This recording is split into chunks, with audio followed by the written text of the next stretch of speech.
¿Cómo están? Muy buenas noches, bienvenidos, bienvenidas a una nueva edición de CNN Prime acá por las pantallas de CNN Chile este viernes 2 de mayo, que como nos ha tenido acostumbrado durante el último tiempo, los días viernes se han transformado en los más noticiosos probablemente de la semana.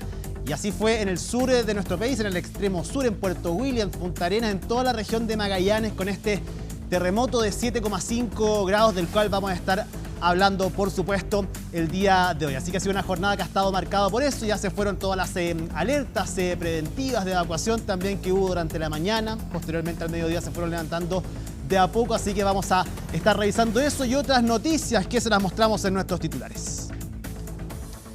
Un terremoto de 7,5 grados afectó a la región de Magallanes, registrando su epicentro en el mar de Drake, a 218 kilómetros al sur de Puerto Williams. Apenas se produjo el sismo, las autoridades emitieron una alerta de tsunami que obligó a evacuar todo el borde costero, y durante esta tarde se descartó el estado de precaución que se mantenía a raíz del movimiento telúrico. Las Juventudes Comunistas salieron a explicar la publicación de una foto de dos muñecos colgados con las caras de los candidatos José Antonio Kast y Johannes Kaiser. Mientras los abanderados del oficialismo criticaron el posteo en Instagram, desde la agrupación ligada al PC afirman que la difusión de dichas imágenes no corresponden a los canales de comunicación oficial del colectivo. Y opiniones a favor y en contra generó un informe que deberá entregar la Comisión para la Paz y el Entendimiento, que busca ofrecer una solución al conflicto territorial en 4 regiones de la macrozona sur. Parte de las dudas apuntan a la falta de unanimidad luego que el presidente de la Asociación de Agricultores Victoria Mayeco, Sebastián Navillán, votara en contra. Desde el gobierno se declararon sorprendidos por las reacciones de algo que aún no se ha dado a conocer oficialmente. Y en temas internacionales, el Vaticano instaló la chimenea a través de la cual se anunciará cuándo los cardenales elijan al nuevo Papa. El cónclave comenzará el próximo miércoles con la primera votación fijada para la tarde, y hasta ahora falta que 4 cardenales lleguen a Roma para participar de este proceso. Todo esto y más, porque aquí comienza CNN Prime.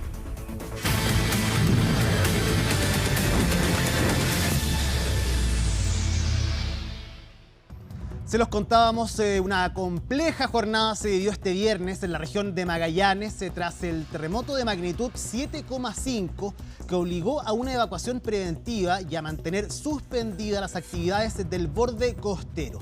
María Luisa Carrión nos cuenta más en su informe. A ver qué es.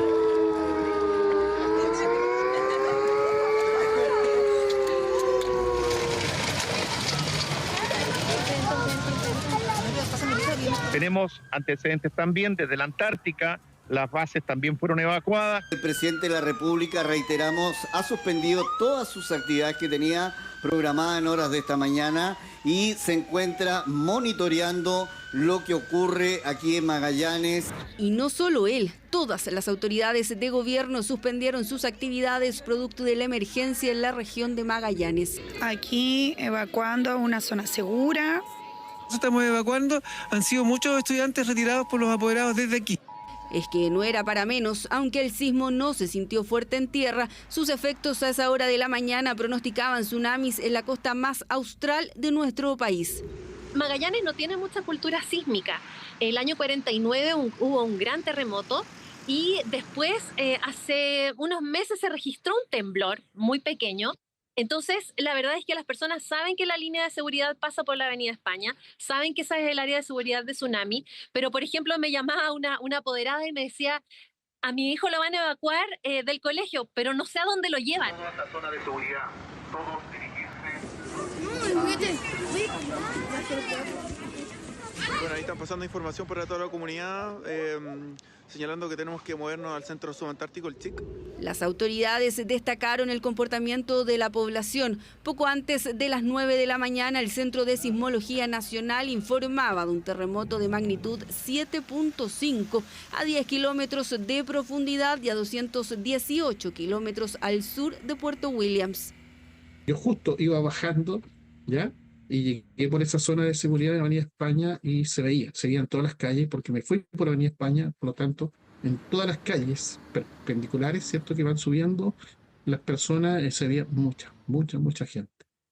Trabajadores que estaban en su faena en la calle, ya de construcción, de obreros, los alumnos con sus profesores y funcionarios. Nos extrañamos porque pensamos que era un ejercicio, pero finalmente nos dimos cuenta que no. Yo estaba en una reunión en la escuela, así que empezó a tocar se toca un timbre y nos vamos a la zona segura, que es una plaza que está aproximadamente a 3 cuadras de la escuela. Rápidamente las autoridades se congregaron, primero en un COGRID regional y luego en uno nacional, encabezado por el ministro del Interior y la directora de Senapred. Aquí también participaron varios secretarios de Estado que debieron suspender sus actividades programadas. A las 12:41 se informó que se había cancelado la amenaza de tsunami para el territorio antártico chileno, pero que se mantenía para el continental. Todavía existe una amenaza de tsunami para el resto del territorio de la región de Magallanes, tsunami que podría tener una variación de ola de hasta 90 centímetros, que igual implica un riesgo para las personas si se enfrentan a esa masa de agua. Por lo tanto, la petición a las personas es que no estén ni en la playa, ni en la costanera, ni cercanas a entradas de mar en el resto de la región. Una veintena de réplicas se acumulaban ya a las 2:30 de la tarde, varias por sobre los 5 grados de magnitud, en un territorio que, como se ha dicho, no está tan acostumbrado a que se mueva la tierra, y menos así. En esta región ocurre menos actividad sísmica que más al norte de la península de Aitao, que es lo que percibimos prácticamente en todo Chile, es por la diferente velocidad de convergencia que tienen las diferentes placas. Más al sur lo hace a una menor velocidad y es por eso que hay menos frecuencia de terremotos grandes en esa región. En Puerto Williams hubo más de 1.000 personas evacuadas y en la región no se reportaron daños relevantes. Las ondas sísmicas van más rápido que las de tsunami, de ahí entonces que se esperaba la llegada del tren de olas durante la jornada. Sin embargo, la emergencia era dinámica. Con el correr del tiempo se pasó de un estado de alerta a un estado de precaución. Eso que involucra prácticamente, en términos concretos, es que el estado de alerta se puede esperar un tren de olas entre 1 y 3 metros, y el estado de precaución entre 30 centímetros a 1 metro. Carabineros tiene un despliegue en la zona y por tanto va a desarrollar todas las acciones necesarias con el objeto de evitar que haya personas que, por ejemplo, estén detenidas en zonas de peligro.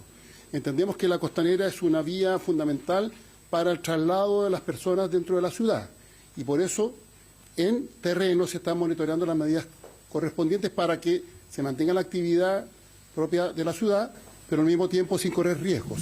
Esto significa que estuvo prohibida toda actividad dentro del mar y en el borde costero. El monitoreo se mantuvo constante por parte del CHOA y los cambios se informaban en cuestión de minutos. Jornadas que de seguro será difícil de olvidar para los magallánicos. Seguimos monitoreando el retorno a la normalidad tras el sismo que afectó al extremo sur de nuestro país durante esta mañana y para eso tomamos contacto con la periodista María Pastora Sandoval para conocer más detalles. Ya te vemos en pantalla. ¿Cómo estás? Muy buenas noches. Buenas noches, Ivo. ¿Cómo estás? Muy bien. Cuéntanos cómo fue la jornada del día de hoy. Partieron muy movidas, literalmente, y con el pasar de la jornada se fue calmando también la situación. ¿Qué es lo que hay ahora en la región de Magallanes?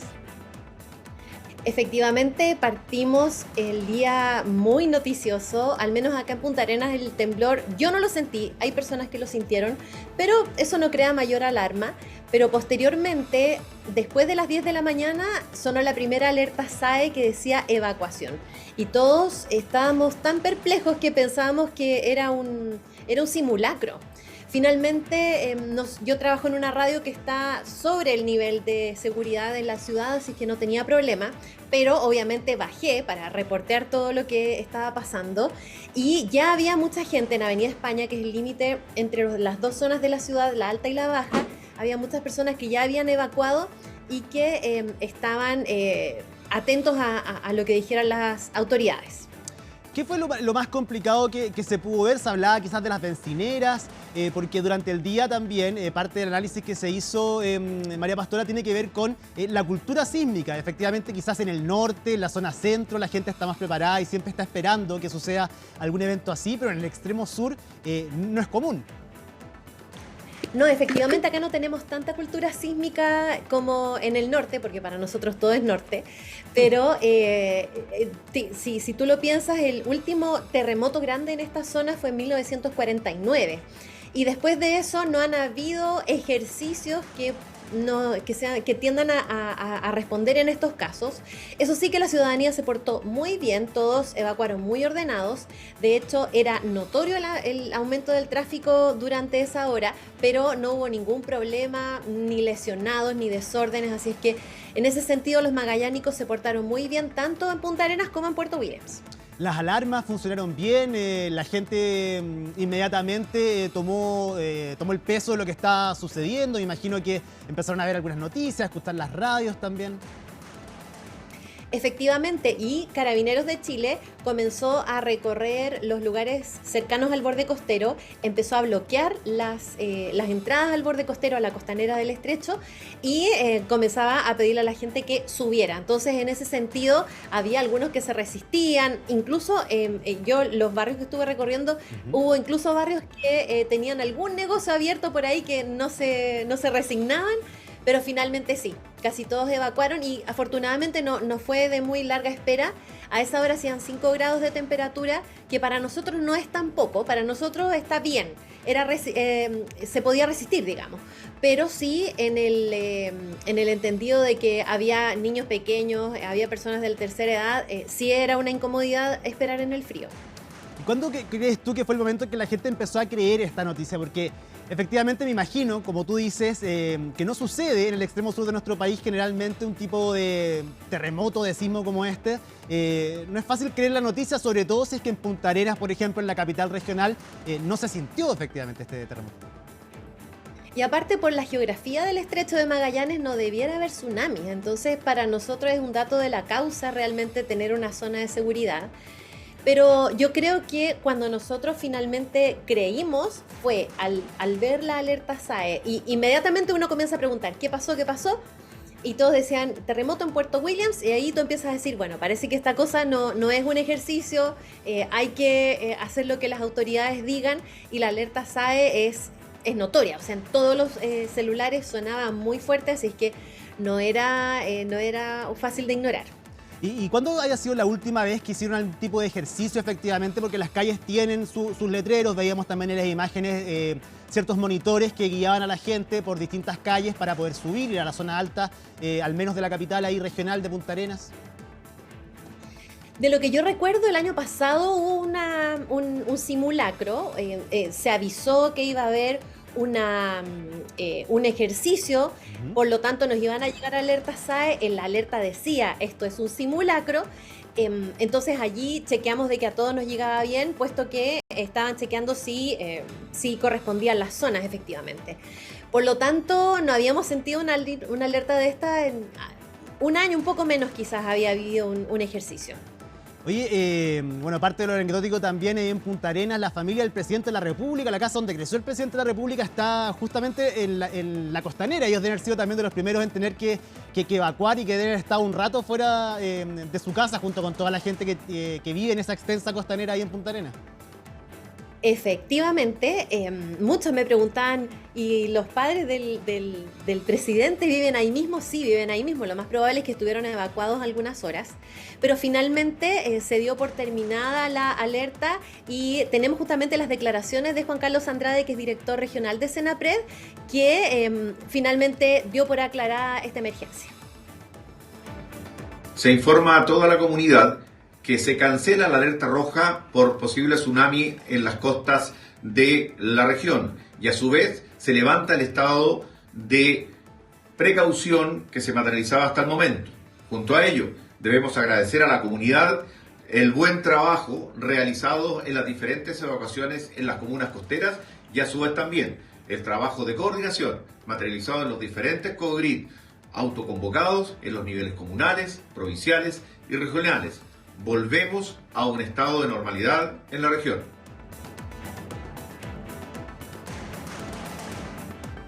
Como les comentaba, esto es una situación muy anormal porque para nosotros los sismos no son familiares a nuestra situación, a nuestra realidad. Estamos acostumbrados al viento, al frío, a la nieve. Hubo aquí un terremoto blanco que sucedió hace algunos años, ya algunas décadas. Pero es el mismo alcalde de Cabo de Hornos, Patricio Fernández, quien comentó cómo lo vivió la ciudadanía de Puerto Williams. Jamás había percibido un sismo ni de pequeña ni de mediana, y creo que sí hay algo que abordar que para nosotros es muy importante señalarlo. La alerta SAE funcionó para algunas compañías, pero inmediatamente lo que sí funcionó para toda la localidad es que la alerta de tsunami que entrega el CHUA a través de la Armada de Chile acá nos dio la alerta inmediata. Evacuamos inmediatamente lo que es Costanera, que es algo que nosotros ya tenemos claro que poder proceder y llevar a toda la población, ya sea en este caso estudiantil y que esté por bajo la cota de los 30 metros sobre el nivel del mar, a un lugar seguro. Nosotros tenemos, al menos de lo que se ha podido percibir en la comunidad, 3 réplicas posteriores. María Pastora, y a esta hora, bueno, hay que decir que ahí en la región de Magallanes hay una hora más, son pasadas las 9:15 de la noche en el extremo sur de nuestro país. ¿Cuál es el ambiente? La gente igual ya están abiertas todas las cosas, por la noche es día viernes más encima, por la noche, o quedó gente ahí medio asustada, que no haya salido, que haya cerrado definitivamente sus locales. Y viernes interferiado, que ya de por sí tenía un ritmo más lento.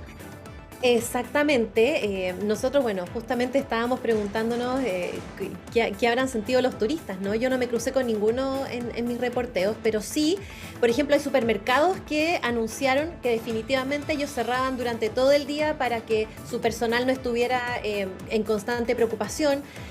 Hubo negocios de barrio que cerraron y después abrieron nuevamente, así es que el ritmo de la ciudad se retomó.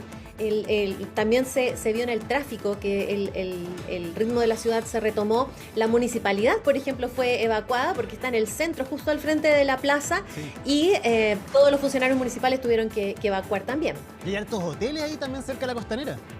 Pensando en este interferiado. Efectivamente está, por ejemplo, el Hotel Cabo de Hornos, el Hotel Plaza, y que también todos los que estaban bajo la zona que demarca la Avenida España tuvieron que evacuar hacia el cerro, que no es tan lejos, afortunadamente, caminando acá. Esta es una ciudad todavía muy, muy amigable para caminar, así es que las distancias no son muy largas. Así es. María Pastora Sandoval, periodista desde la región de Magallanes, de la radio meridional de Magallanes específicamente. Te agradecemos por este despacho y también por la ayuda que nos ha brindado durante el día, también contándonos un relato ahí en vivo y en directo desde muy temprano el día de hoy de lo que ocurrió en la región de Magallanes. Que estés muy bien. Igualmente, Ivo, un gusto.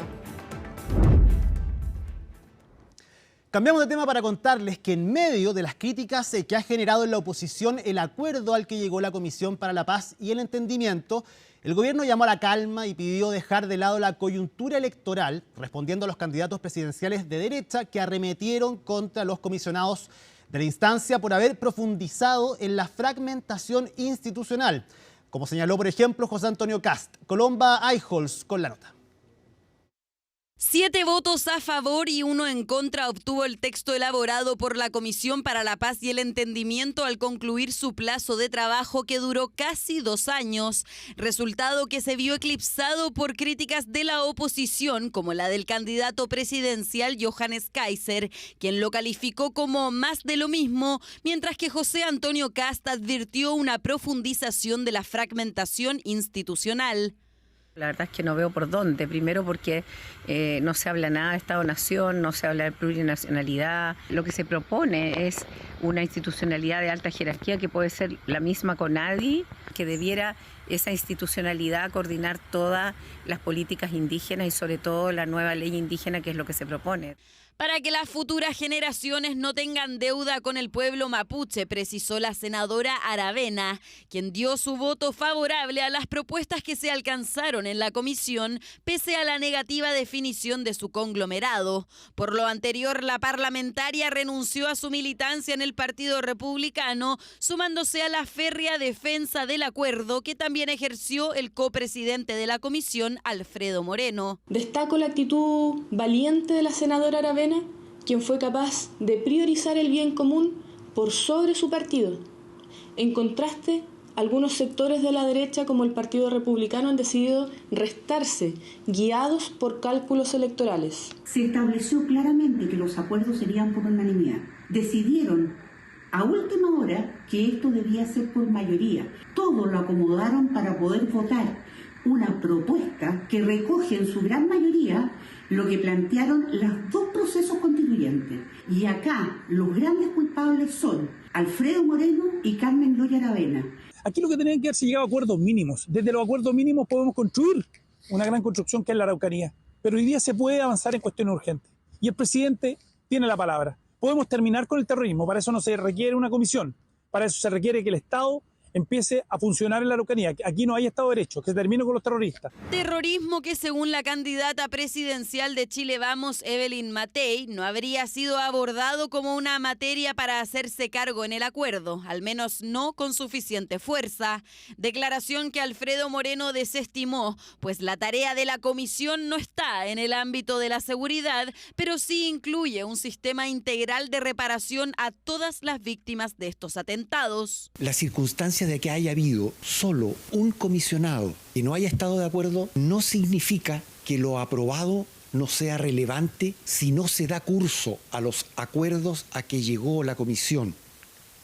¿Qué hacemos ahora? ¿Seguimos llorando nuestros muertos cada vez que se produzca un hecho de violencia? Yo valoro el espacio que generó el presidente en esta comisión bien diversa. Valoro también el acuerdo que hay en la mayoría de los integrantes, 7 de 8. Lamento sí que no haya habido unanimidad porque esto no es algo vinculante, es algo que propone y que finalmente, tal como lo establece la institucionalidad en Chile, es el Parlamento quien tiene que resolver a través de la generación de proyectos de ley. El subsecretario del Interior, Víctor Ramos, quien ejerció en el cargo de secretario ejecutivo de la instancia convocada por el presidente en 2023, llamó a la responsabilidad en este debate, pues todavía ni siquiera se ha dado a conocer cuál es la propuesta que presentará ante el Ejecutivo la Comisión para la Paz. No creo que sea bueno que esta agenda sea absorbida por las diferentes competencias legítimas que tiene la democracia, por la disputa del poder, de quién llega a gobernar o quién puede administrar los destinos de la patria en adelante. Hay que llamar a la calma primero que todo. Hay que esperar ver el informe. Se espera que el martes a las 10:30 de la mañana la comisión entregue su informe al presidente para que posteriormente se someta a una consulta indígena. Hacemos una pausa acá en CNN Prime. A la vuelta conversamos con la diputada y candidata presidencial del Partido Social Cristiano, Francesca Muñoz.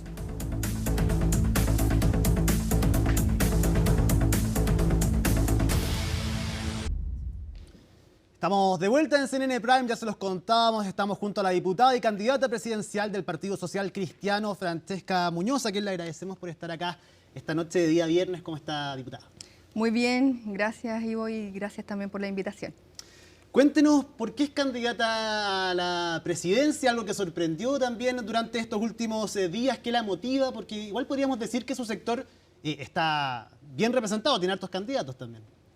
Bueno, primero decir que desde nuestro Partido Social Cristiano nosotros habíamos ya definido hace mucho tiempo atrás que íbamos a levantar una carta presidencial. Bueno, yo fui la nominada, lo cual lo tomo en primer lugar con mucha alegría y también como un gran desafío, donde nuestras ideas, la idea es que sigan creciendo, expandiéndose por nuestro país. Y en ese sentido estoy muy contenta, como te decía, de impulsar este proyecto de cercanía con la ciudadanía, de territorial también, porque inmediatamente yo empecé a recorrer mi país, vengo llegando desde Antofagasta, Mañana parto a La Serena y con esa esencia de, como te decía, de cercanía, de escuchar las problemáticas de las personas, además con un despliegue territorial importante, así que ya estamos firmes, ¿cierto? Y esta candidatura va en serio. Si usted decía que quiere a través de esta candidatura también expandir las ideas del Partido Social Cristiano, ¿cuáles son esas ideas y cómo se ponen en pos de esta candidatura también? Sí, por un lado, bueno, decir que sabemos que la problemática número uno en nuestro país es la seguridad. O sea, ahí nosotros fuertemente vamos a trabajar, ¿cierto? Visibilizando nuestras ideas, por ejemplo, fortaleciendo lo que es la institución de Carabineros, usando los instrumentos normativos que tenemos como los estados de excepción constitucional, fortaleciendo también nuestra frontera y en el fondo una lucha frontal contra, ¿cierto?, el crimen organizado y la delincuencia, además de obviamente todas las otras temáticas, educación, salud, ¿cierto? Pero quiero también destacar la importancia de defender con fuerza el derecho preferente de los padres a educar a sus hijos, sacar de raíz la ideología de género del ente estatal, que también considero que es un punto muy importante que al menos mi candidatura va a ir desarrollando. Sí, lo he escuchado en otras entrevistas también, bueno, en el mismo Parlamento, hablar de esto de eliminar, de sacar de raíz la ideología de género. ¿A qué se refiere con eso? ¿Cómo se hace? Sí, mire, hay que recordar que nosotros los parlamentarios levantamos una comisión investigadora hace ya un par de meses atrás, donde el informe aún está pendiente que se vote en la Cámara, porque habían varios elementos, ¿cierto?, que nosotros nos habíamos dado cuenta que no están bien. En primer lugar, aquí se están hormonizando a los niños a partir de los 9 años de edad. También están las operaciones, las cirugías a los adolescentes, además de que hay programas de acompañamiento de la identidad sexual a partir de los 3 años de edad. Entonces aquí hay muchos elementos que vulneran, como por ejemplo, el derecho preferente de los padres a educar a sus hijos. También se está vulnerando lo que es la integridad física y psíquica de los niños, de los menores de edad. Entonces, aquí nosotros hemos visibilizado esto y que está en el fondo confundiendo, ¿cierto?, la identidad de nuestros niños, porque también estamos viendo que en el ámbito de salud se están aplicando, por ejemplo, estos procesos hormonales, sabiendo que la ciencia está levantando las alertas de que esto está, los daños que está causando, ¿cierto?, son irreversibles. Entonces aquí hay una irresponsabilidad del Estado de Chile y esto tiene que salir a la luz, tiene que visibilizarse y saber lo que está ocurriendo en Chile con la infancia. Ya, eso entiendo cuál es su postura efectivamente y qué quiere decir con sacar de raíz finalmente, como usted denomina, la ideología de género, pero ¿cómo se hace cargo también de algo y del contexto actual de las políticas que hay en materia de género? ¿No es algo que haya sido inventado también? ¿Es algo que pasa? ¿Usted cree que no debería existir, que deberían eliminarse, no solo de raíz, como te dice, estas políticas en específico, pero el contexto, la realidad dice otra cosa también? ¿Usted ve todo negativo en relación a eso? Es que recuerde usted que ya se han aprobado leyes. Por ejemplo, está la ley de garantía de los derechos de la niñez, está la ley de identidad de género y, bueno, y hay otras leyes también. Pero el punto aquí es que, imagínese, la ley de identidad de género permite cambio de nombre registral. Pero yo a usted le estoy comentando de operaciones, tratamientos hormonales, incorporación de niños a partir de los 3 años de edad a lo que son estos programas de acompañamiento con identidad de género, pero ojo, solo con un enfoque afirmativo, es decir, el niño ingresa a estos programas y es una cinta transportadora a lo que son los tratamientos hormonales. Lo que quiero decir que hay muchos elementos... ¿Pero como una regla general dice usted que esto pasa? Mire, lo que quiero decir es que aquí se están vulnerando el derecho preferente de los padres a educar a sus hijos. ¿Por qué? Porque además hay padres que están judicializados por no autorizar estos actos, ¿cierto?, o estas situaciones hacia sus hijos. Aquí hay una vulneración constitucional. Incluso yo fui donde la Contraloría de la República a pedir una auditoría por lo que está ocurriendo con los tratamientos, con las operaciones y con la incorporación de los niños, ¿cierto?, en estos programas, pero con solo un enfoque. Esto es gravísimo, solo afirmativo. No que el niño tenga la posibilidad de que pueda tener la opción de retractarse o retroceder en una decisión. Como le decía, es una cinta transportadora solamente hacia proceso de hormonización, por ejemplo. Pero arrancarlo de raíz, por lo que desprendo de sus palabras, ¿usted abriría esto con más opciones, que hayan más posibilidades, según su visión, que no solamente sea esta cinta transportadora que dice usted, sino que los niños, los padres tengan más opciones también? Pero usted dice, por otro lado, que quiere eliminar de raíz la ideología de género, como la denomina usted. Es que son muchos elementos. Recuerda usted también que nosotros, yo levanté una acusación constitucional contra un ministro de Educación porque estaba utilizando el cuaderno que entrega Junaev, que tenía que ir, en el fondo tenía que estar basado en lo que es una alimentación saludable para los niños, pero él lo utilizó para otra cosa, ¿cierto? Para otros elementos. Entonces ahí uno percibe que aquí hay muchas situaciones que están ocurriendo. Nosotros como, en el caso de mi programa, hay que llegar a proteger a la infancia, hay que proteger a los niños, y estamos viendo que hay situaciones que están causándole daño, que se están vulnerando el derecho preferente, que se está vulnerando el derecho preferente de los padres a educar a sus hijos, y ahí es donde yo le digo que todas estas leyes han aterrizado mal. Alguien está aquí vulnerando la Constitución y las leyes, porque vuelvo a insistir, solamente la ley de identidad de género veía el cambio de nombre registral, pero ¿cómo hemos llegado a esto? Y ahí hay muchas interrogantes que el Estado de Chile debe responder. Y por eso yo pedí una auditoría a la Contraloría. Pero no puedo, de sus palabras también puedo desprender lo que usted dice, pero el Estado no obliga a los niños a ser trans o a elegir sus distintas identidades.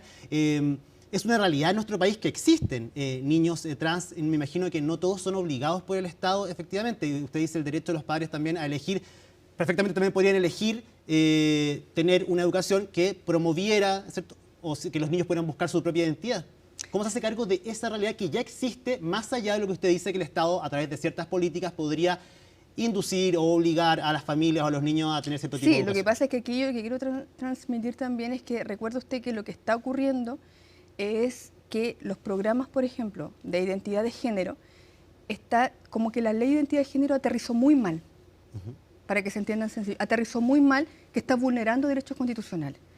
Y además, cuando usted tiene el aterrizaje de la ley de identidad de género, a mí me impresiona cuando ingresan niños a partir de los 3 años de edad, cuando la ley dice que el cambio de nombre registral es sobre 14 años. ¿Me explico? Hay una tremenda diferencia de lo que dice la ley con la realidad que está ocurriendo. Entonces, esto es una muestra concreta de que aquí se están vulnerando derechos fundamentales, tanto de los niños, ¿cierto?, como también de los padres. Y además, aquí yo quiero decir que a mí me impresiona que el enfoque de estos programas, primero que están incorporándose niños a partir de los 3 años, cuando sabemos que los especialistas dicen que la identidad de una persona termina prácticamente de concretarse y desarrollarse hasta los 25 años. Pero tú estás colocando o incorporando a los niños a partir de los 3. Entonces ahí es donde yo estoy levantando las alertas, como les decía, solicitando auditorías. También espero que desde el Congreso Nacional se apruebe el informe, de que evacuamos de la comisión investigadora, que en el fondo queremos que todo esto se realice, en el fondo se saquen los niños de los menores de edad y que sea solamente para mayores de 18 años. Estamos hablando de hormonización, de operaciones, que es la realidad que está pasando en Chile. Sí, solo para que claro, ¿desde qué edad para usted una persona podría elegir su identidad en nuestro país? Mire, yo no estoy de acuerdo, yo voté en contra de la ley de identidad de género, eso que quede claro. Aquí lo que queremos nosotros, y yo quiero proteger la salud de los niños, yo quiero proteger el derecho preferente de los padres a educar a sus hijos, porque más que yo diga colocar una edad determinada, yo creo que aquí es fundamental que los padres sean incorporados y que se respete su derecho, porque los hijos son de ellos. ¿Ya? Entonces, eso que yo creo que es primordial. Y ahí es donde está también, creo que es un punto muy medular que al menos yo personalmente voy a levantar con mucha fuerza. Perfecto. No existe esta ley, usted elimina esta ley de ser presidenta, pero ¿qué pasa con los niños, con las personas trans, con los jóvenes trans? Usted me dice 3 años, ya podríamos entender, quizá a cierta edad muy pequeños, pero un joven de 12 años, 13 años, una joven de 14 años ya tiene plena conciencia de lo que es, o para usted todavía no está en edad de poder decidir. A ver, como vuelvo a insistir, Primero, todo proyecto de ley que uno puede presentar, el Congreso tiene que definirlo. Es el Congreso Nacional, cierto, que toma las determinaciones. Pero porque usted va a enviar que... ese mensaje al Congreso con ciertos parámetros. Pero el Congreso Nacional, porque somos colegisladores. El parlamentario es parte activa de la... Yo soy parlamentario hace 8 años. Lo que quiero transmitir es que aquí somos colegisladores. Entonces, ahí hay varios elementos, ¿cierto?, que van a tener que revisarse a través del sistema democrático de nuestro país. Pero aquí lo que quiero transmitir y que quede claro es la importancia que se está ideologizando a los niños. Están desde los 9 años ya siendo parte de hormonización que a nivel mundial están causando controversias porque no hay evidencia científica que diga que son inocuos, ¿ya? Sino que están produciendo efectos irreversibles en la vida de los niños, y qué decir las operaciones. Entonces, en ese contexto, vuelvo a insistir, aquí lo importante es que se entienda de que otros países incluso han frenado todo esto. Ojo con eso. Lo han frenado y lo han dejado solamente para mayores de 18 años. Ya, ¿y qué pasaría en su gobierno con los trans mayores de 18 años? Si no tiene una política también que los pueda acompañar, que los pueda proteger también, que no estén abandonados, es una realidad. ¿Qué pasa con los mayores de edad en ese caso? Sí, para mí son temas distintos, porque un mayor de edad obviamente toma sus determinaciones, pero aquí la infancia... Pero hay una política también para ello, una legislación que los acompañe. Es que acuérdese usted que actualmente la ley de identidad de género era eso, identidad de género. ¿Ya? Las operaciones no están incorporadas y se están haciendo. La hormonización a partir de niños desde los 9 años no estaban. Sí, pero estamos hablando de los mayores de edad. Por eso, pero si yo lo acabo de decir, el informe, lo que nosotros despachamos y evacuamos de la comisión, protegemos a los niños menores de 18 años. En su gobierno, ¿qué pasaría con la ley de aborto en 3 causales? Sí, para mí es muy relevante también. También yo lo he dicho en otras oportunidades, evidentemente yo enviaría un mensaje para poder sacar, ¿cierto?, en el fondo derogar la ley, pero obviamente tiene que pasar por el Congreso Nacional. ¿Usted derogaría la ley de aborto? Pero a través de un proyecto, a través de un mensaje, ingresaría un mensaje, obviamente. Aunque encuentro difícil, porque lo que uno percibe con el trabajo que lleva con los colegas es como que no va hacia allá. Pero yo sí, no tengo ningún problema en ingresar un mensaje, pero sabemos que tiene que pasar por el canal democrático que es el Congreso Nacional. ¿Cuál es su opinión acerca de esa ley? Y ahora la que se está promoviendo de poder ampliar un poco más el tema del aborto en nuestro país. Sí, a ver, recordar también que yo tengo mis aprensiones porque el gobierno ha ingresado modificaciones al reglamento de la ley de aborto en 3 causales. Sí, lo que tiene que ver con el reglamento de objeción de conciencia. Está trabajando un reglamento, perdón, está modificando el reglamento. Entonces, ahí yo estoy muy atenta porque en el fondo, ¿qué va a pasar con los trabajadores que son pro vida? ¿Qué va a pasar con todos los funcionarios de la salud, cierto, que ya están inscritos para no ser parte de los abortos? Entonces ahí también hemos levantado las alertas, yo también he hablado ahí con las autoridades que qué va a pasar con ellos, así que encuentro muy lamentable que el gobierno en el fondo quiera seguir impulsando, cierto, estas políticas públicas, y además ya anunció que va a ingresar el proyecto de aborto libre, que ese es otro proyecto, cierto, que yo obviamente lo voy a votar en contra cuando sea ingresado. Y cuando tenemos problemas, cierto, de natalidad en nuestro país, queremos que las familias, cierto, tengan más hijos, y en ese contexto yo creo que las políticas públicas deben ir hacia allá, cierto, a fortalecer la familia, buscar la conciliación de la vida laboral y familiar, apoyar a las mujeres, apoyar a los padres, pero en el fondo vemos que el gobierno, cierto, pretende impulsar estos proyectos en el fondo de aborto libre y seguir cambiando en el fondo lo que es el reglamento de aborto en 3 causales. Para usted, una mujer, ¿bajo qué causal podría abortar entonces? ¿Bajo ninguna? No, bajo ninguna. No, yo no estoy de acuerdo con el aborto en 3 causales. ¿Bajo ninguna causal existente? Yo lo he dicho en otras oportunidades, yo no estoy de acuerdo con el aborto. ¿Y cómo trabajaría en eso? O sea, también se tiene que hacer, usted va a ser presidente el año 2026, en el caso de que salga electa, es un contexto distinto, una realidad en la que se practican. ¿Qué pasaría con los abortos clandestinos? Porque se seguirían haciendo, con la seguridad y de temas de salud también, con las mujeres que practican aborto, con las violaciones. Pero usted está hablando también, recuerde, de estamos hablando de las 3 causales, o sea, son bien restringidos las Pero usted me dijo las que bajo causales. ningún punto de vista una Sí, mujer pero que usted podría- está hablando ya como que casi, ¿cierto? Están haciéndose abortos, aborto libre por todos lados. No, eso no se ha aprobado en Chile, eso quiero transmitir. ¿No? Pero yo no comparto el aborto en ninguna causal. Aquí yo creo que la importancia es ir avanzando en llegar antes. Pero ¿cómo se hace cargo de ese problema? Llegar antes y apoyar a las mujeres que están con un embarazo vulnerable. Hay que promover, por ejemplo, inyectar mayores recursos a programas de acompañamiento a mujeres que están con embarazo vulnerable, apoyar también la maternidad, bueno, también la corresponsabilidad es muy importante. Pero en que caso el de violación, Estado- ¿cómo llega antes? Bueno, ahí es muy sensible el tema, ¿cierto? Primero, eso es un tema muy sensible, muy delicado, ¿cierto? Pero también, uno tiene que tener una sensibilidad especial ahí al respecto. Pero también yo lo he dicho en otras oportunidades, cuán importante es dar la opción de adopción, la adopción del bebé, ¿ya? Entonces, Pero ahí... ¿obligaría a una mujer a tener un hijo o una hija producto de una violación, de un acto no consentido, violento, además, tendría que pasar por un embarazo? Ya es traumática la experiencia, tener que pasar por ese embarazo. Pero por eso le estoy planteando, cuán importante es ir dimensionando que lo que usted plantea es muy sensible. Primero, muy sensible, soy mujer, ¿cierto? Sí. Puedo entenderlo perfectamente.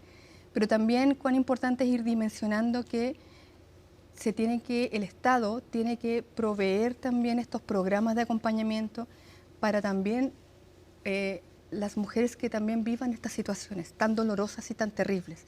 Debe llegar a acompañar, debe llegar a apoyar. Sí. Eso quiero que quede claro, sí. Porque el Estado es una tremenda maquinaria, ¿cierto?, que también debe llegar con este brazo acogedor de proteger a la mujer que fue violentada, que fue abusada. Entiendo eso, pero el Estado también tiene que tener, quizás con el otro brazo, como usted dice, también dar la posibilidad a las mujeres que no quieran tener esos hijos o pareja.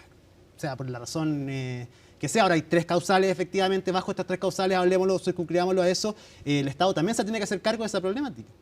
Entonces, por eso le planteo, aquí yo ingresaría a un proyecto a través del Congreso Nacional, porque es el Congreso el que determina.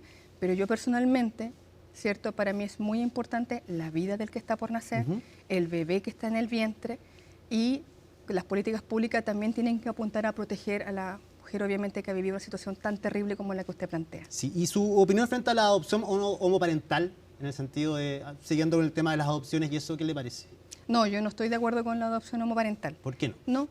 Así que incluso el proyecto está avanzando el proyecto de adopciones dentro de la Cámara. Aquí son varios elementos. En primer lugar, sí tenemos que tener un proyecto de ley de adopciones que venga, ¿cierto?, a ser más fluido todo lo que es la tramitación de adopción de los niños. Ahí yo creo que nadie se pierde al respecto.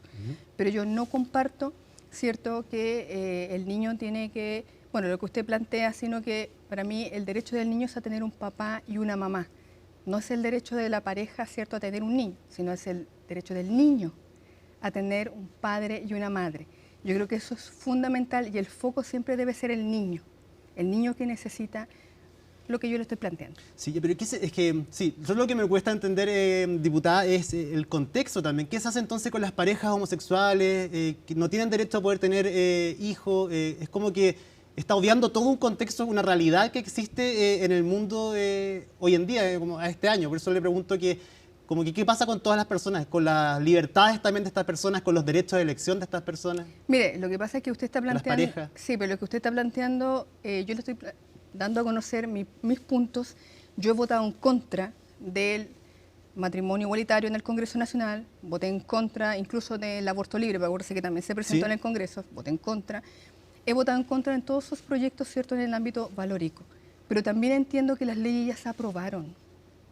Las leyes ya están, ¿ya? Aunque yo no las comparta.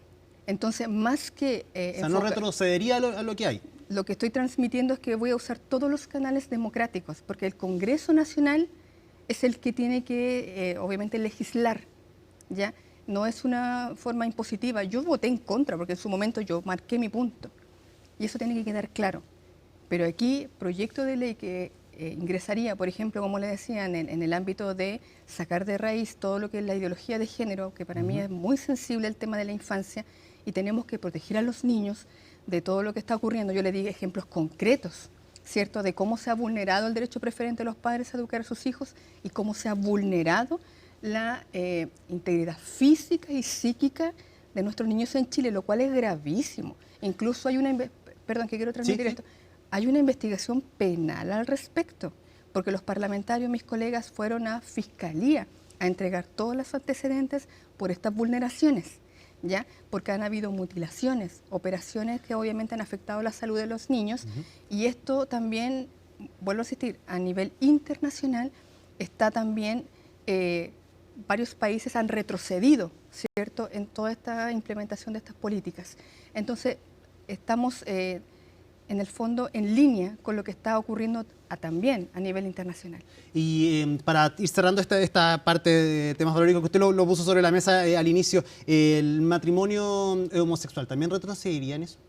Yo presentaría, como le digo, mensajes, y ahí nosotros, el Congreso Nacional, lo vería. Ya, pero solo para resumir, si usted presentaría mensajes como presidente de la República para derogar... A ver, yo estoy transmitiendo... el matrimonio homosexual, el aborto tres causales... es que usted lo está planteando así. No, es que usted me dice que va a mandar un mensaje... voy a enviar mensajes. Para erradicar lo que es la ideología de género. Que es todo lo que hemos hablado, según usted. La ideología de género. Voy a mandar un mensaje al Congreso Nacional para erradicar la ideología de género. Eso estoy transmitiendo.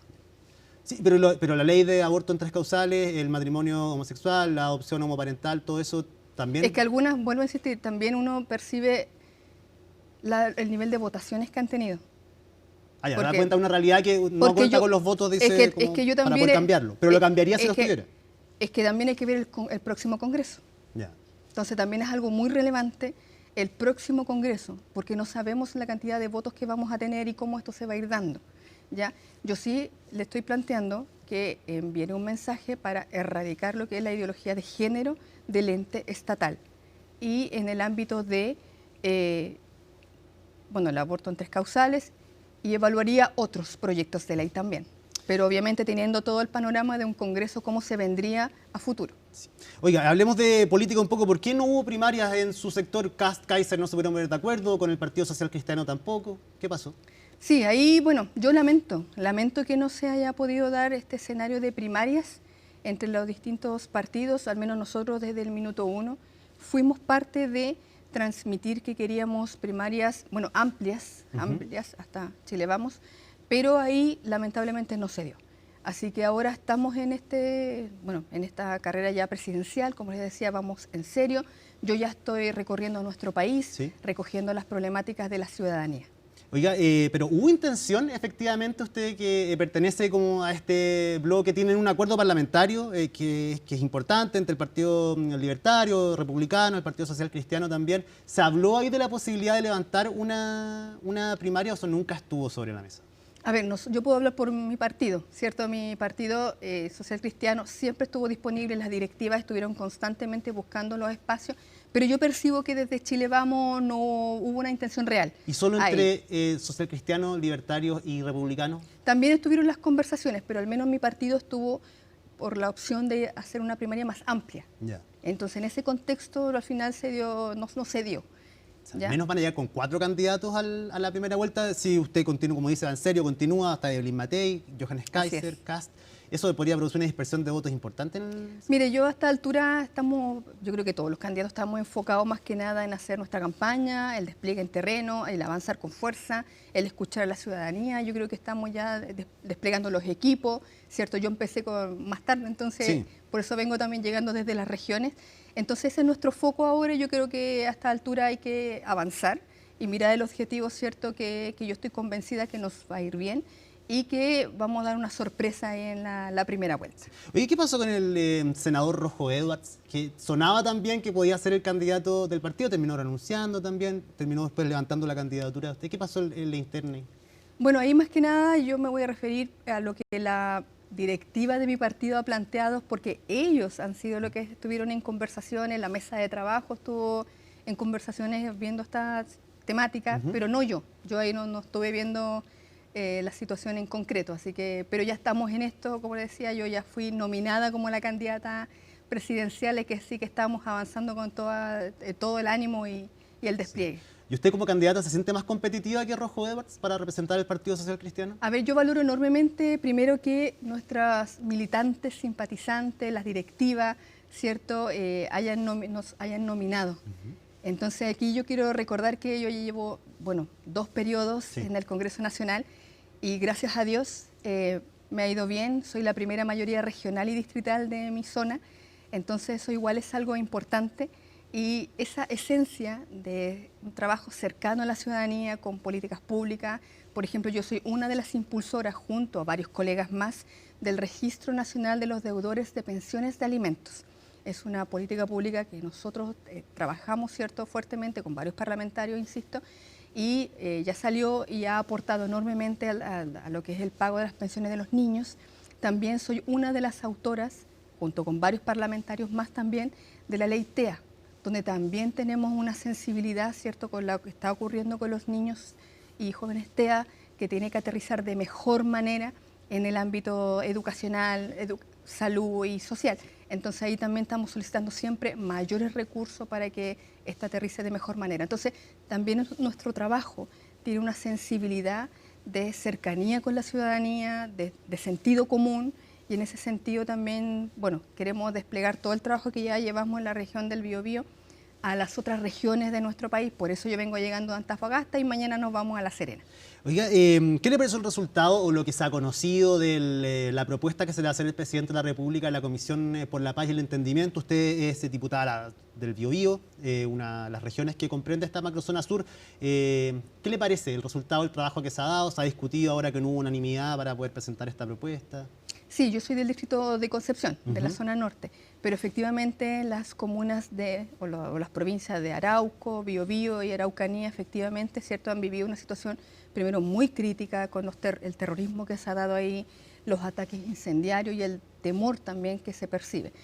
Y siempre yo he apoyado también los estados de excepción constitucional.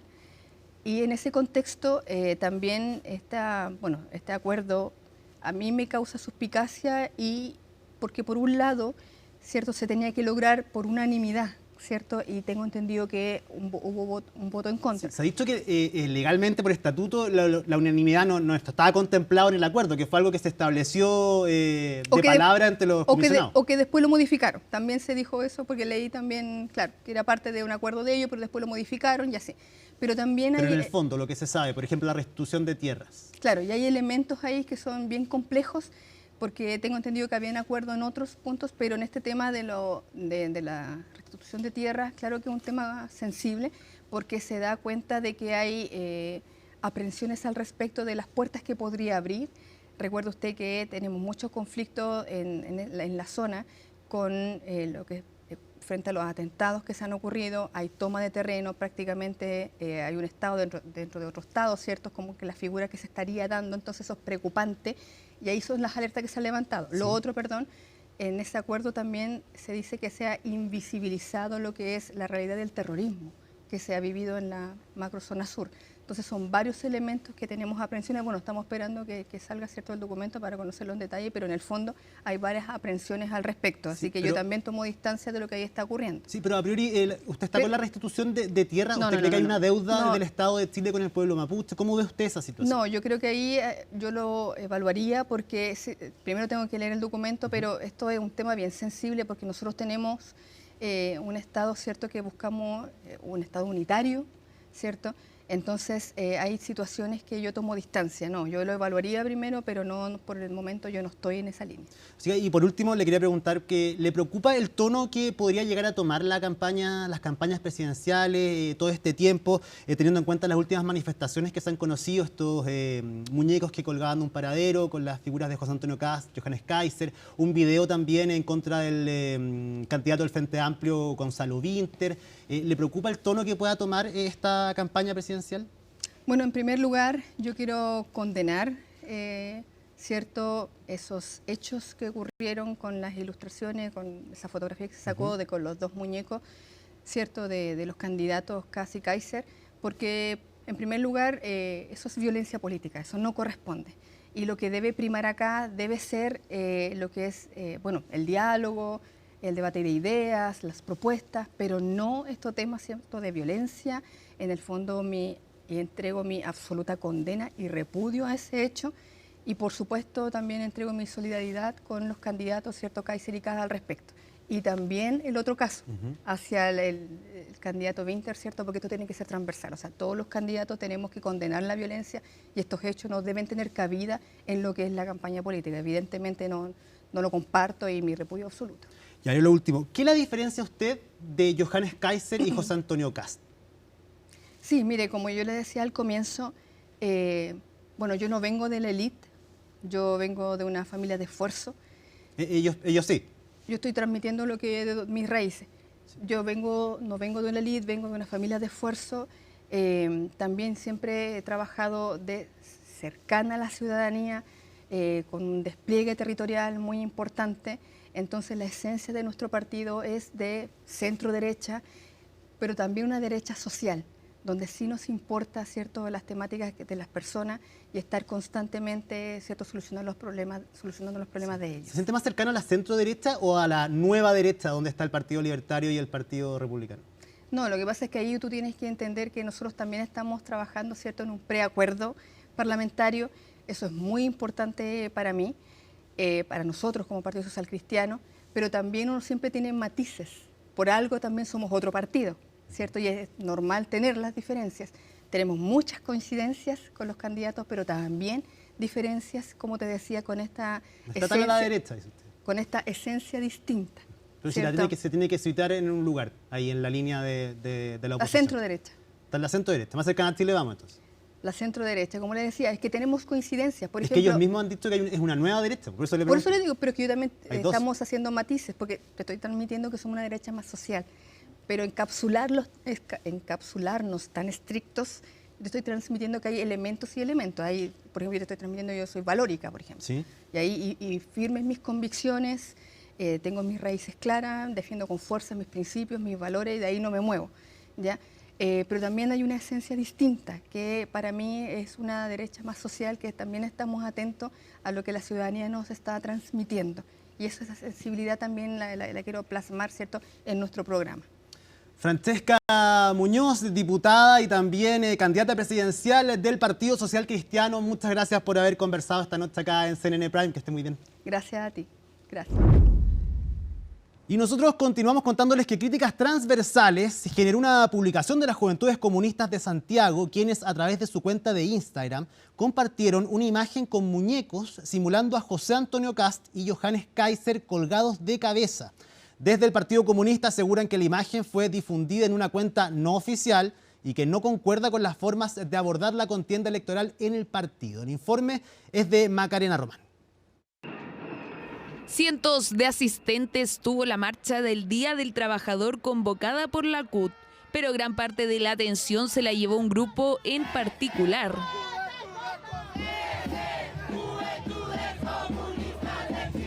Es que a través de redes sociales las Juventudes Comunistas de Santiago compartieron una imagen que generó críticas transversales. Muñecos colgados de cabeza con la cara de dos candidatos presidenciales, José Antonio Kast y Johannes Kaiser. Bueno, el Partido Comunista tiene a su haber entre 100 y 150 millones de muertos. Dos muñecos prácticamente no hacen la diferencia. Hay algunos que a través del odio y la violencia van a hacer todo lo posible por detener a quienes queremos que Chile vuelva a ser un país seguro, libre y próspero. No lo van a lograr. Llegó la hora de recuperar y reconstruir Chile, cueste lo que cueste. Como pocas veces en nuestro país, desde distintos sectores políticos se unieron a las críticas hacia una publicación que posteriormente fue bajada por parte de las Juventudes Comunistas de Santiago, pero que, ojo, está lejos de ser la primera de este tipo. Son absolutamente inaceptables.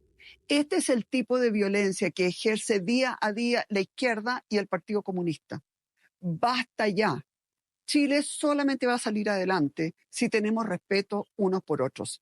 Especialmente las personas que hemos condenado siempre la violencia vivida en dictadura.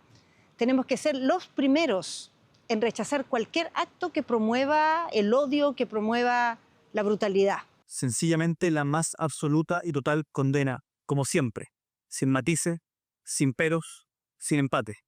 La violencia política siempre le hace mal al país. Desde el Partido Comunista, a pesar de que no lo tenían contemplado, tuvieron que salir a dar explicaciones. No tengo ninguna información que sostenga que es la cuenta de las Juventudes Comunistas.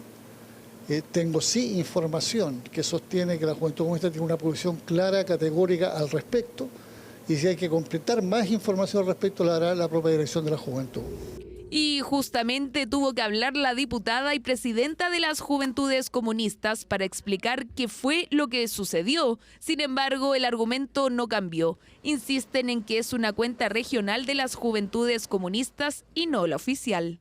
Lo que estamos haciendo es tener una conversación también con todos los y las militantes para justamente tener los resguardos cuando se declare cualquier tipo de hecho o cualquier tipo de difusión de imagen pública. Las redes sociales son también de propiedad de muchas personas, entre esos militantes, no militantes, y hacer un seguimiento exhaustivo de que sigue o no sigue esta cuenta creo que no corresponde al hecho de fondo del día de hoy. Pero creo que hay que condenarlo categóricamente, incluidos todos los candidatos o precandidatos a la presidencia de la República. Incluida la señora Jara, creo que es importante que se haga y se condene. Y así la candidata Janet Jara tuvo que dejar de lado la alegría para rechazar la publicación que hicieron miembros de la tienda que representa.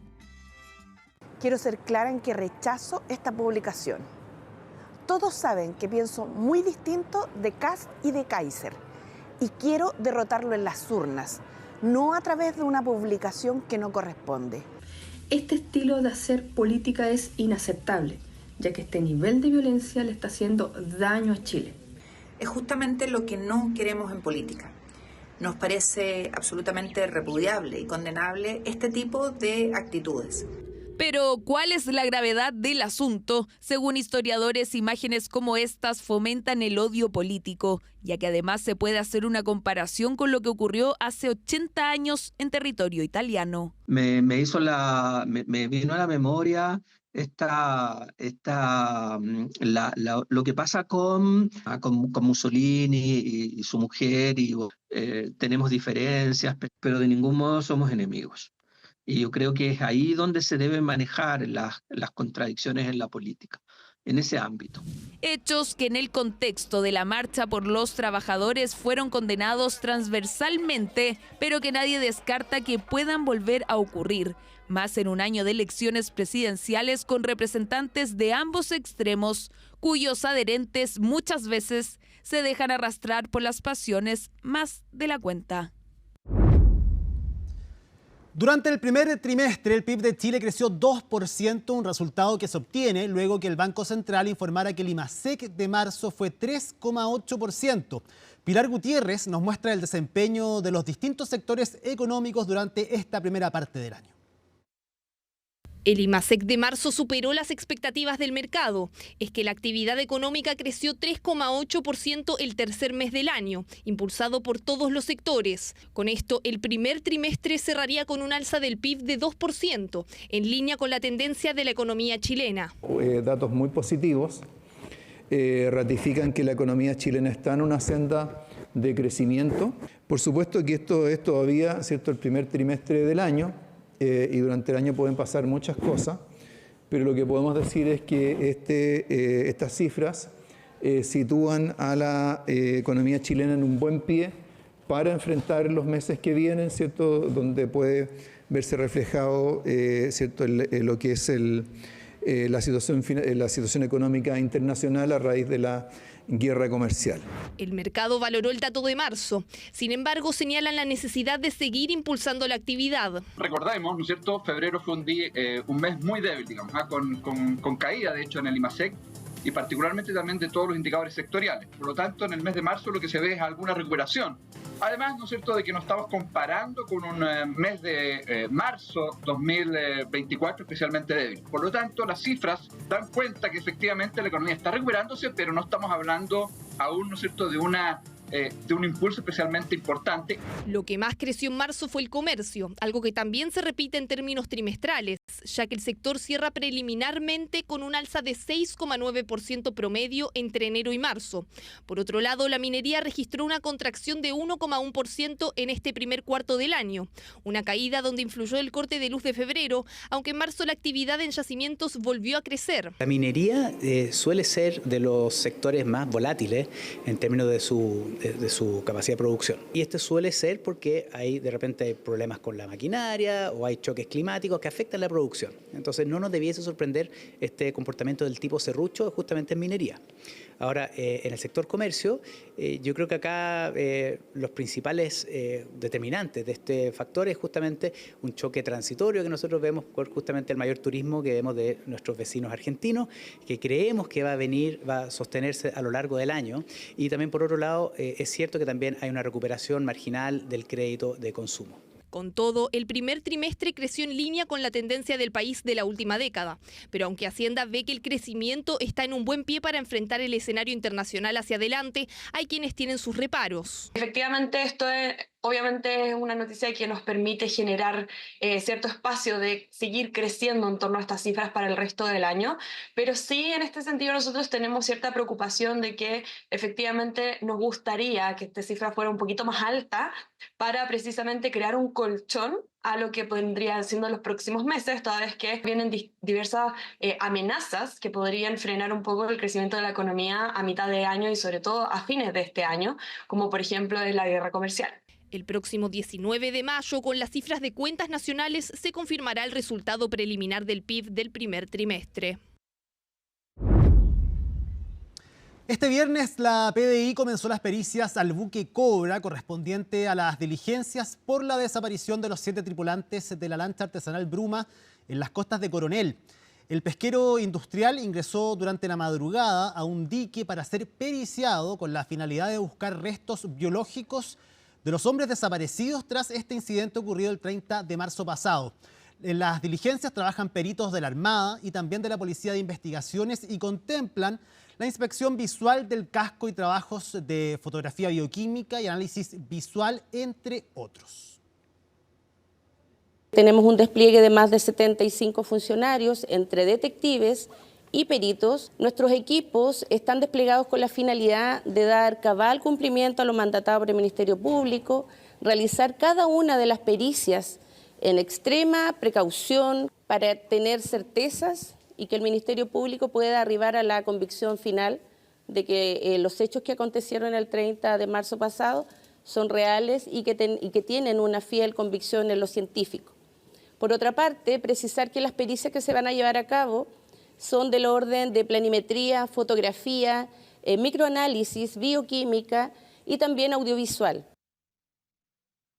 Los trabajos periciales de la Fiscalía son los que se hacen primero. Se pericia primero por la Fiscalía y luego por los intervinientes. Nosotros tenemos disponible para pericias con luz día toda la mañana del día sábado, de mañana, de tal manera que también se van a poder, lo que no se alcanza a hacer hoy con luz día, se va a poder hacer mañana. Nosotros tenemos que estar saliendo a la 1 de la tarde del buque para que el buque pueda devolverse o navegar mañana. Y consideramos que es perfectamente posible. El adelanto en la circulación de virus respiratorios se tiene en alerta a las autoridades sanitarias, aunque el invierno todavía no comienza. Son más de 229.000 menores de 14 años o menos que han requerido atención médica. Frente a esta situación, las autoridades llaman a la vacunación. Gabriela González nos entrega los detalles. Aún no comienza el invierno y el escenario en cuanto a enfermedades respiratorias se complejiza aceleradamente y ya se registra un incremento. Según las autoridades, estos cuadros característicos de la temporada se han adelantado este año.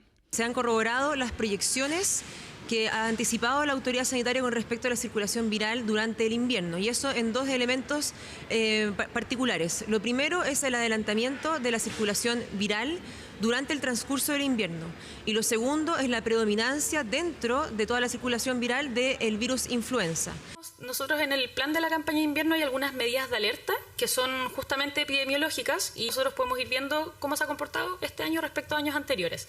En realidad no hemos visto que la curva supere los casos graves hasta ahora del año pasado, pero sí que está algo anticipado respecto a lo que habitualmente ocurre.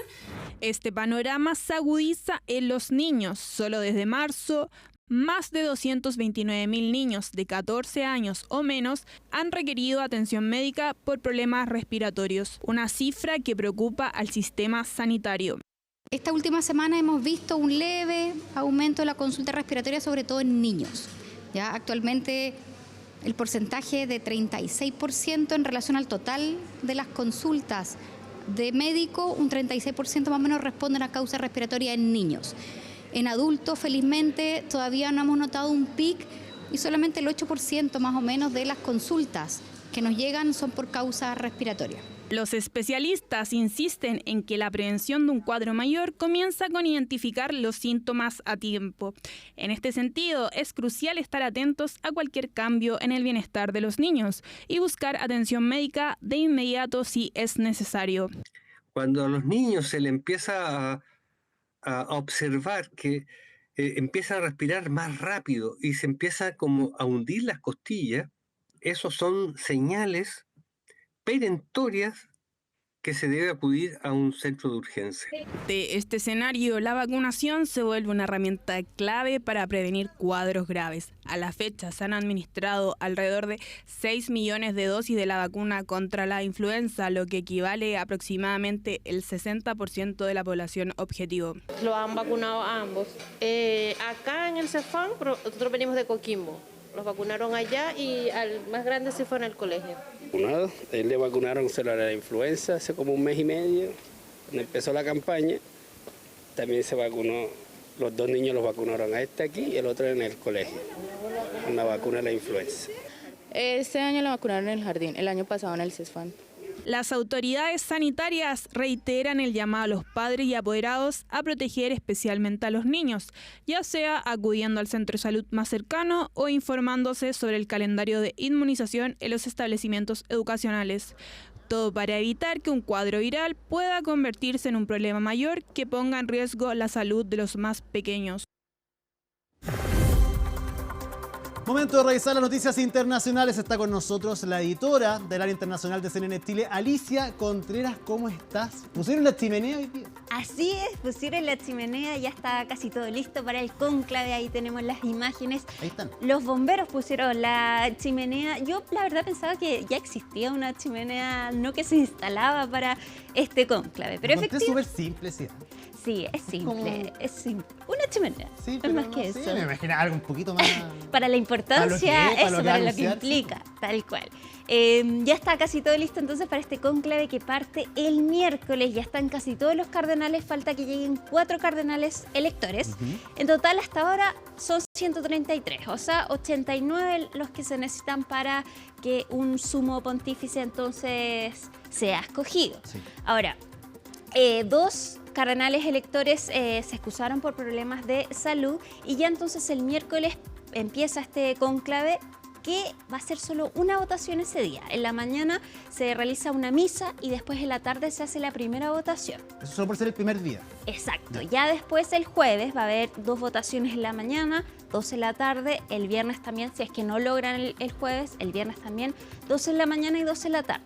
Si es que hasta ahí todavía no dan con ningún papa, se hace un descanso de un día, pero hasta ahora todas las últimas votaciones se han hecho en 2 días. Francisco fue a la 5ª votación que fue elegido. Entonces todo indica, según lo que ha pasado anteriormente, que entre jueves y viernes podríamos conocer al nuevo papa.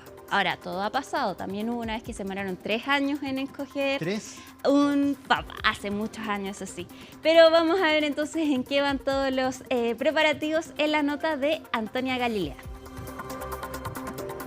Turistas y ciudadanos del Vaticano vieron cómo en la mañana de este viernes los bomberos de la Santa Sede instalaron la chimenea que anunciará la elección del sucesor de Francisco. Con el inicio del cónclave el próximo 7 de mayo, el mundo entero pondrá sus ojos en el humero a la espera de que los 133 cardenales elijan al nuevo líder de la Iglesia Católica. No, es vicino, penso una concomitia breve 2 o 3 giorni, tutto il mondo dice così. Non è solo la responsabilità nostra, è tutta la Chiesa che è in attesa e quindi diciamo è una responsabilità comune che viene espressa da alcune persone, in questo caso i cardinali, perché questa è la legge della Chiesa. Non so niente perché aspetto che lo Spirito Santo mi illumini e ti posso dire qualcosa, ma adesso è un po' difficile. Las fumatas darán las primeras señales de lo que sucederá dentro de la Capilla Sixtina. Desde la chimenea saldrá humo al quemar las papeletas con los votos de los cardenales. Si su color es negro, significa que aún no se ha logrado la mayoría necesaria de 2/3 para elegir al máximo pontífice. Este ritual se repite hasta que uno de los 133 cardenales alcance la mayoría, que serían 89 votos en esta ocasión. En ese caso saldrá humo blanco para anunciarle al mundo que un nuevo papa ha sido electo. Durante el cónclave, los cardenales dispondrán de un control electrónico y de cartuchos pirotécnicos, tanto negros como blancos, que consisten en 6 cartuchos de humo conectados en serie durante 7 minutos. Tras la votación, las papeletas se depositarán en la estufa procedente de los antiguos cónclaves y el cartucho de humo en la nueva estufa proporcionada por el Vaticano. A continuación, el cardenal pulsará el botón de encendido y el efecto será blanco-negro, con una duración aproximada de 7 minutos. Si habrá el efecto blanco o negro. En los primeros días del cónclave se realizan 4 votaciones por jornada, 2 por la mañana y 2 por la tarde. Sin embargo, solo hay 2 fumatas diarias al concluir cada mitad del día. El tercer día del cónclave aún no se ha tomado una decisión, se da un receso de un día para reflexionar y luego retomar las votaciones. Después comienza una ronda de 7 votaciones en 2 días y su posterior día de descanso sucesivamente hasta que se alcance un acuerdo sobre la elección del nuevo papa. En el último cónclave se eligió a Francisco tras 5 votaciones. Benedicto XVI, por su parte, fue electo en 4 votaciones. En el caso de Juan Pablo II se tardaron 3 días con 8 votaciones. Cuando los cardenales toman una decisión, el cardenal elegido la aprueba. Dice, sí, acepto mi elección como papa, como sucesor de San Pedro. Las papeletas en las que los cardenales han escrito el nombre de su candidato se queman después de cada votación. Luego se les añade un aditivo químico y se colocan en una estufa. Se añade el aditivo químico para que el humo sea negro, si no han elegido al papa, o blanco, en caso de haberlo elegido. Así, cuando ya se elija al sumo pontífice, se verá el emblemático humo blanco salir por la chimenea, junto al sonido de 6 campanas de la Basílica de San Pedro. Miércoles entonces estamos atentos a lo que ocurre en el cónclave. Matilde Burgos ya está en camino a Roma, entonces vamos a tener todo de primera fuente. O sea, podríamos tener la próxima semana papa, si es que se cumple el pronóstico de es lo más probable. Es lo más probable que sea entre jueves y viernes. Miércoles, muy improbable porque la primera votación nunca se tiene al escogido, pero sí, probablemente va a ser jueves o viernes. Vamos ahora a Gaza porque hoy día un buque que llevaba ayuda humanitaria y también activistas fue atacado cuando en aguas internacionales. Eso fue lo que, ahí tenemos las imágenes, fue atacado, no hubo heridos, pero sí hubo un pequeño incendio, fue un dron con 2 bombardeos entonces que ataca este buque. Hace 2 meses que no entra ayuda humanitaria a Gaza y hay una amenaza de hambruna total. De hecho hay miles de niños que están con desnutrición actualmente y esto es porque después del alto al fuego, Israel entonces bloqueó Gaza y hasta ahora no ha entrado ningún tipo de ayuda humanitaria. La comida ya se está acabando y, por ejemplo, un saco de harina está llegando a costar $100 en Gaza. Se atacó este buque que llevaba ayuda humanitaria y hasta ahora Israel no ha dicho nada, pero ya ha habido antecedentes previos de que Israel también ha ofuscado este tipo de iniciativas. Entonces, se habla que podría ser un ataque por parte de Israel.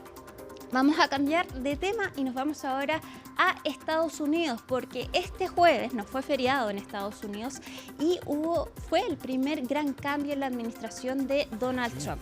¿Te acuerdas del chat de Signal donde fue incluido un periodista? Fue Mike Waltz quien incluyó a ese periodista y hasta ahora no había habido consecuencias después de esto. Sin embargo, finalmente ayer sale como asesor de seguridad Mike Waltz y Donald Trump dice que es para nominarlo como embajador ante la ONU. Pero se ve ante todas luces que esta es una de las consecuencias tras ese desastroso chat que además se compartió información de guerra, información sensible. ¿Quién lo reemplaza ahora? Marco Rubio, secretario de Estado. Ahora actualmente tiene 4 cargos Marco Rubio, ahí lo vemos, secretario de Estado, que es básicamente como el jefe de la diplomacia, asesor de seguridad, director de USAID y archivista. El New York Times dice que es el secretario de todo porque hay muy pocas personas que tienen 4 títulos. Por ejemplo, el presidente de China solo tiene 3 títulos. Entonces habla de la confianza que le tiene a Marco Rubio Donald Trump. Sí, y aparte ver a alguien a la ONU pensando lo que piensa Donald Trump de la ONU es un castigo. Así.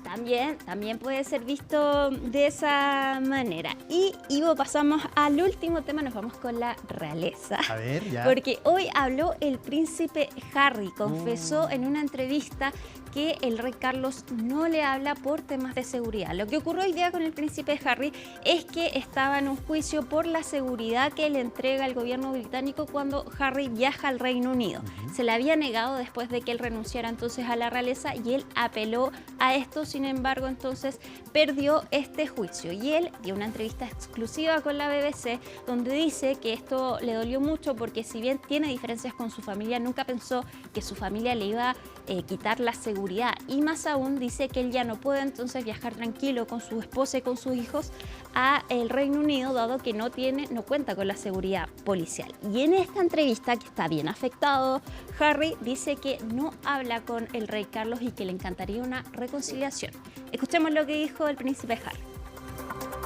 There have been so many disagreements. Ha habido tantos desacuerdos y diferencias entre algunos miembros de mi familia y yo. Esta situación actual que lleva 5 años, en lo que respecta a la seguridad, es el punto de fricción. Es lo único que queda. Claro, algunos miembros de mi familia nunca me perdonarán por escribir un libro. Claro, nunca me perdonarán muchas cosas. Lots of things. But, you know, there is... I would love reconciliation. Pero me encantaría reconciliarme con mi familia. No tiene sentido seguir luchando. Como dije, la vida es preciosa. I don't know how much longer. No sé cuánto tiempo le queda a mi padre. He won't speak to me because... No me habla por el tema de la seguridad. Pero sería bueno que nos reconciliáramos. Bueno, no hay que olvidar que el rey Carlos está atravesando un cáncer y por eso él también habla de que no sabe cuánto tiempo le queda a su padre y además también debido a su edad. Primera vez que habla el príncipe Harry respecto de su padre, el rey Carlos, y dice que no se habla. ¿Sabes que es mucho mejor ser parte de una familia normal sí, ¿tú que de dices? una familia real, ¿no? Bueno, en toda familia hay algo, sí. Pero aquí son más grandes. Alicia Contreras, muchas gracias por este comentario internacional. Nosotros hacemos una pausa acá en CNN Prime, pero volvemos pronto.